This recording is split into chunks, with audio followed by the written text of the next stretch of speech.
"Get your ass back in the pool" had been Mary's response to the banging on the door, and she'd refused to listen to any further pleading. Erin had realized the futility in her attempt, and she'd climbed back into the cold water, praying that she'd be able to contain herself until she was allowed back in the house for the evening. The mess currently in her swimsuit was proof of her failure. It did not feel comfortable at all, and she desperately wanted to be able to clean up, but she knew that would be impossible until Mary decided she'd been outside long enough. It can't be too much longer, she hoped, as the sun was beginning to dip below the horizon. Her time in the pool was becoming a horrible mix of anticipation and dread. She wanted to get back inside as soon as possible, but she was absolutely not looking forward to how Mary would react to her very obvious accident. She shivered again.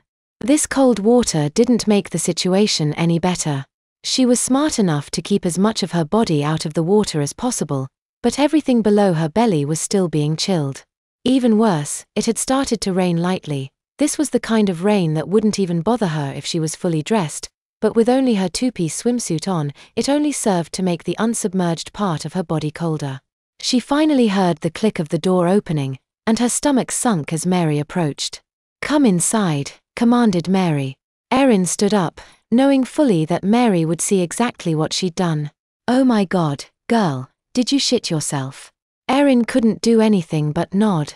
Mary reached down and violently pulled open the valve on the bottom edge of the pool to allow it to drain. On her way back up, she grabbed Erin by the upper arm. "Come with me," she snarled. Erin timidly followed her to the ground floor bathroom, not that she had much choice in the matter. This bathroom was a simple affair, consisting only of a toilet to the left of the door and a sink with mirror above it to the right of the door. Erin caught a glance of herself in the mirror. She noticed that her lips had the beginnings of a blue tint to them. Mary grabbed a towel from the rack and tossed it on the ground, just inside the doorway. She then guided Erin so that she was standing on the towel, staring straight at the empty wall opposite the door. "Now take off that dirty swimsuit bottom, and don't you dare get any shit on my floor."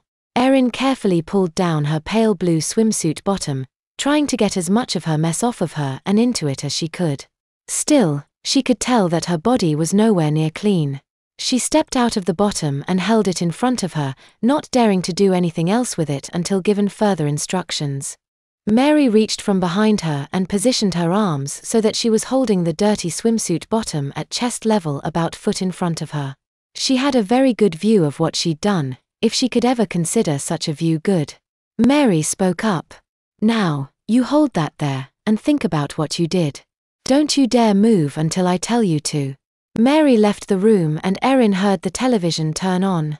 She didn't dare turn around to look, but she knew that given the layout of the house, Mary could probably at least partially see her if she sat in the right place in the living room. The smell of what she was holding soon became overpowering in such close proximity to her face. She felt like she